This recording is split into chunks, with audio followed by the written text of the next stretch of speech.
A new buyer emerging on the NBA trade market, and it's the Detroit Pistons. Why? This team may be going all in to win right now. I'm Trevor Lane. This is the Basketball Bulletin. Make sure you subscribe right here to the channel. Right now, only about 20% of you watching this are actually subscribed. The other 80%, you know what to do. Hit the button. It's free.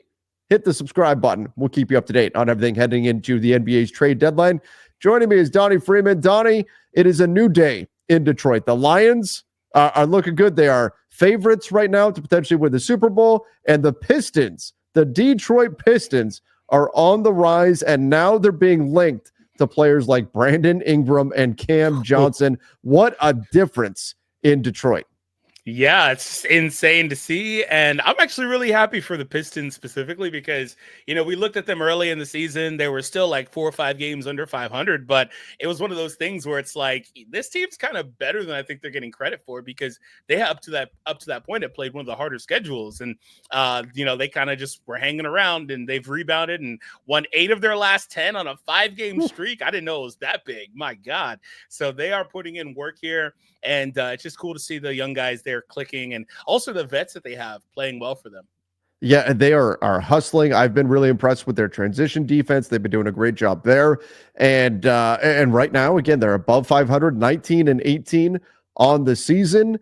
And now they may look to be buyers. Now, they unfortunately just lost Jaden Ivey about a week or so ago due to a broken leg. It was a terrible play. Hopefully he will get back this season, but you just never know with that type of situation. So now they could be not just in a situation to be buyers on the market, but also motivated because they just lost a key player here. This is via Brett Siegel of Clutch Points, said there's no better time for Detroit to add another high-level or star-like player next to Cunningham than right now, given the success they found before the All-Star break, which is why they've been linked to the New Orleans Pelicans and star Brandon Ingram. That he would give them a second go-to scorer, and also that they hypothesizing that they could get in on the Cam Johnson sweepstakes as well.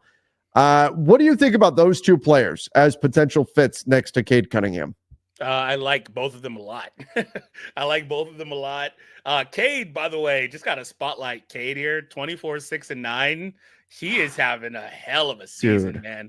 He has been so good. And it looks like his efficiency has rebounded because at first he was shooting in the 30s and now he's up to mid 45, 37 on 3. Cade's awesome. So I think this article is right. You want to, if you can, put some pieces around him that long-term, they could be successful with because he's obviously only 23. And I think both of those pieces fit the timeline. I think BI is a little bit younger than Cam though. You probably have a bigger upside, I guess, long-term, if that's the case with BI, but you do have to worry about the money that you would have to give BI, but either one of those guys I think would be awesome on this team. Yeah, Brandon Ingram would be a bit more, hey, here's the ball, you need to go create a shot, whereas Cam Johnson is somebody you're going to create shots for. I think you were spot on, though, when you talked about Cade Cunningham. I mean, my God, what an incredible, he's averaging almost 10 assists per game, like you said, 24 awesome. Points, insane efficiency. He's not getting enough credit right now. No, that's bottom. I mean, this is why I hope the Pistons make a win now move. I hope they do something to get the spotlight on them because we're not paying enough attention to what Cade Cunningham is doing this season and how damn good he's been. I really think, I threw this out there on X the other day, I think it is not a crazy thought if you were starting a team today and you had to choose between Anthony Edwards and Cade Cunningham to seriously consider taking Cade Cunningham. And I'm not saying you would, but I'm saying it would be really, really closer than most people would think. I think most people would think the knee-jerk reaction is Anthony Edwards. Cade is absolutely killing it and outperforming Anthony Edwards. He's just not quite as explosive, so he doesn't get as much hype. Yeah, that's part of it too. Ant has been in the spotlight. We talk about him as potentially being the next American face of the league. Obviously, the face probably wound up being Wemby for the next decade plus. But in terms of Americans who you could kind of look to, and it's probably him or maybe Ja. But those guys are super explosive, high flying players. But Cade is awesome, man. I really think that is a legitimate argument. Whichever way you wanted to go with it, I wouldn't feel bad. If somebody told me Ant, I'd be all right, cool. I'll take Cunningham and I'll be good. I think he's awesome for sure. He's third in the league in assists right now. I think that, like I said, he's young. He's got plenty of time, obviously. Sure. And he's going to get much better as time goes on. Both these guys will. But if you're Detroit, I mean, you want to put guys around him. And they've got some really good pieces already. And like I said, the vets have played really well. But at the end of the day, the vets are not long-term pieces for you, whereas some of these other guys could be. Yeah, I mean, Detroit has not won a playoff game since 2008. They've got, I mean, they are on pace right now to get into the play-in and maybe even upset somebody and get into the playoffs. And that's a big step forward for this team that you definitely want. If you're the Pistons, you are not. I know people tend to, especially people who haven't checked in on the Pistons, tend to look at this team as a team that should be a seller because historically that's what the Pistons are. You think about them, oh, they're not any good. They're going to be a seller on the market. Can we find a way to get this player off of this team? That type of thing. That's not where they're at right now. They have a chance to go in right now. I don't think the teams behind them, except for maybe the 76ers, if they get healthy, are actually going to catch them in the standings. I think Detroit right now is in a great spot to break their streak, to get back into the playoffs, and maybe even get into the first round. I mean, not even the play-in, but advance into the playoffs proper. I think Detroit very well could do that, and they should do that, Donnie. This is not about taking a step back with this team. This is about taking a step forward. You want Cade Cunningham. You want their young players to get that experience in the playoffs. So if I'm Detroit, I'm definitely a buyer on the market. Now, the question becomes, who are you willing to trade in order to get Brandon Ingram, someone like that? You're going to have to be willing to stack up maybe some salary. Do you look at, is there interest in Isaiah Stewart, a young center? What about Tim Hardaway Jr., a $16 million expiring contract? That's going to have some value around the NBA. I don't know if teams will have interest in Tobias Harris. He's another veteran, but $25 million this season, $26 million the season after that. That's a lot, right? That's a lot of money to spend on him. But Malik Beasley, an expiring $6 million. So just with Beasley and Tim Hardaway Jr., that's $22 million in expiring contracts you can stack up. They've got young talent. They've got future picks. Is there anybody, aside from Cade, is there anybody you just would not trade if you're Detroit? Yeah, I'm keeping Ivy, I'm keeping Duren, and I think that's mostly it. I take calls on Thompson, but I probably would be looking to keep him. And Isaiah remains to be seen. I think he's a good player for the value, but if a good deal comes along. But otherwise, Thompson, Ivy, Duren, I'm keeping those guys. There's a lot of Pistons fans that are kind of out on Duren right now, but I still like him. I think he's just a monster on the glass. So $4 million contract. I'm exactly. I would hang on to him, and I'm not going to move off of Ron Holland or any of those guys. But the veterans, especially that Tim Hardaway Jr. contract, Malik Beasley's been very, very good this season for them. He's shooting the hell out of the ball.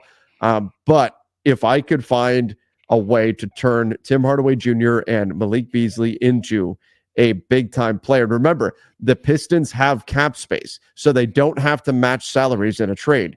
They could send out Tim Hardaway Jr. They could send out Malik Beasley. They've got $14 million that they have to play with.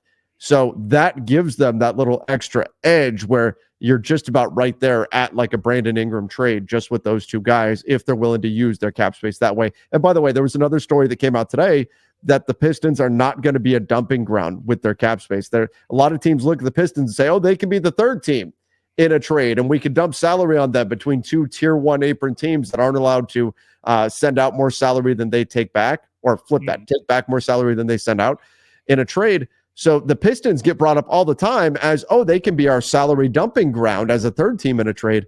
Well, maybe the Pistons don't want to do that. Maybe they just want to be buyers on the market in general and go get like a Brandon Ingram, commit to him, and have a duo of BI and Cade moving forward. I think the more I look at this, Donnie, and I like Memphis as a landing spot for BI as well, same thing with Cam Johnson. Here.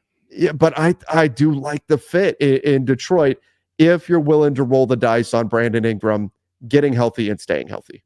I think BI also is just young enough, to be a part of this. And it could be there for another 3, 4, 5 years, big time with them, and be a player that they can rely on. I like you said, the health piece I think matters a lot, but I think this is a good team that should be in on him. I think he could fit perfectly alongside Cade and the other guys when they're healthy and out there playing. And he can also take pressure off of them because he's able to create a shot, and you can run the offense through BI. I think he can take pressure off Cade as being the main focal point of an offense. And that's not like that's a bad thing. He's third in the league in assists. That's great. They're successful with it, but you want to have more options if possible, especially, when you get into a playoff series down the road and teams are just keying in on Cade. And speaking of playoffs, this is why I also should be a buyer right now on the market and try to go in, because even if they wind up in the play-in, let's say they don't actually make the playoffs, after that, you still want to try to get these guys as much high pressure, high leverage experience as possible, because that's just going to make them better in the long run. Yeah, exactly. That's gonna raise their ceiling in the future. I mean, look at this. It's just enough because their cap space situation. Ooh, it works. Tim Hardaway Jr., Malik Beasley, for Brandon Ingram, that makes a lot of sense. You've got some future draft capital that you could add in. Maybe you want to do a protected first, something like that. Maybe you want to combine a bunch of second rounders. Remember, the Pelicans do not want to be the team to pay Brandon Ingram going forward. So I think there are going to be a motivated seller on the market. Now, it's fair to ask, should the Pistons want to be the team to pay Brandon Ingram? Is it better if they get Cam Johnson? But I just like having a secondary creator out there in Detroit that can do the things that Brandon Ingram does. And that would, I think, give them a really nice boost and make them an even more dangerous team coming into, again, a likely postseason run for Detroit. You love to see it. Yeah. So do you think that the next creator, because, we're talking about BI being a secondary guy, really they already have their secondary guy. Do you wonder if that is a problem? Do you think they'd need another one in BI, assuming that everybody's out there playing? What, like Jaden Ivey comes back and then you have Ivy, Cade, and BI. Yeah, that does get a little bit, could get a little bit messy, but I still think it might be worth the gamble for Detroit, depending. Now, you may say, well, we don't want to give Brandon Ingram $50 million. Moving forward. And that was going to be my next thing. I was going to ask you if you thought they would maybe, if he maybe would give them a bit of a discount and be like, all right, let's go 43, something like that. Because 50 is, no matter what team it is, that's a hard sell, man. That's a hard pill to swallow. You've got to be like a championship level team, and he's got to be your second best player. Would Brandon Ingram be the second best player? Yeah, I think he slots in as the second best player here, unless Jaden makes a big jump next year. But in the immediate, he'd be the next. I mean, he's a young-ish player, a player that's still young enough, I think, to be part of this Pistons team for the future, which is something that I really like. The Detroit Pistons right now 17th in offensive rating, so that's an area where they can certainly see a bit of improvement there. Where's their defense? Defensively, looking at Detroit, they clock in 17th as well. So they are very middle of the pack in both areas. And that's where you could argue they could use help in either situation. You could go, and I mean, the downside is if you're middle of the pack in both offense and defense, you're not going anywhere, right? You're not going to make a deep playoff run if you're middle of the pack in both. You have to be exceptional at least one thing if you're going to make any kind of a deep run. They have plenty of time to get there. Very, very young team. But it does give you a bit of flexibility in that you can try to boost the offense. You can try to boost ideally find a player that can do both things. But to me, that makes a Cam Johnson, a Brandon Ingram move all the more enticing for the Pistons, because they can really go either direction, go more towards offense, go more towards defense, and improve themselves in either area. Yeah, I'd assume that they'd probably be more in on an Ingram trade just because it will cost you less. Like with Cam, you're probably fighting a lot of people. You probably have to get overbuy or whatever. Put a couple more extra assets in there than you otherwise would have had to because of the competition on the market. With BI, I don't really, because they're going to lose him anyway. They're not going to extend him. They don't really have much of a choice but to get rid of him or maybe sign and trade him somewhere in the summer. They don't really have many options. So if you give them a protected first, I think they'll bite on that. I like that thinking, Donnie. I like that thinking of it's a depressed market for Brandon Ingram. Can you get him from a motivated seller and maybe give up a little bit less than what you would have to otherwise to get a player of his talent?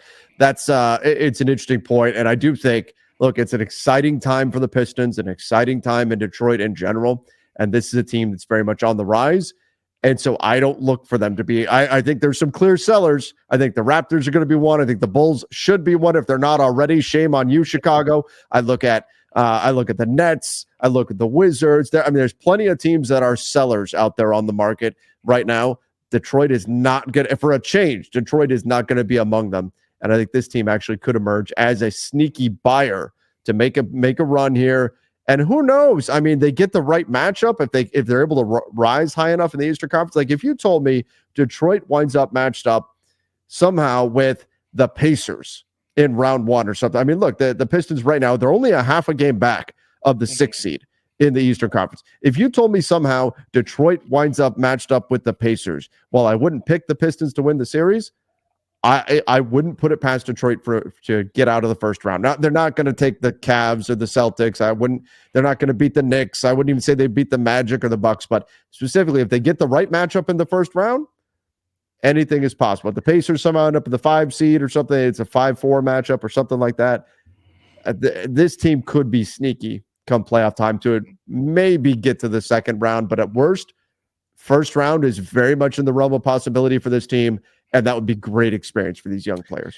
Yeah, I think it's going to go down to the wire because per Tankathon, actually several of the teams in the East, that play in range, the Bucks 8th hardest, Indiana 10th, Detroit 12th.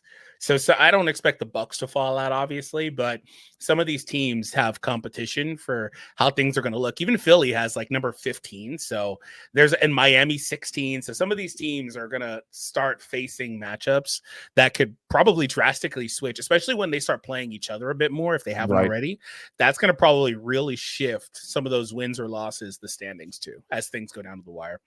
Yeah, absolutely. And we're almost halfway through the season. So it's crazy. The halfway point, it's just about here. But Detroit, certainly an exciting team and maybe a new buyer now on the market. Certainly not the dumping ground that I think a lot of people are using them as right now in terms of absorbing salaries. So everybody give us your thoughts on the Pistons in the comments section down below. And make sure you go check out our latest video. We've got a lot going on the Jimmy Butler trade front. There's one out there right now. Go check it out.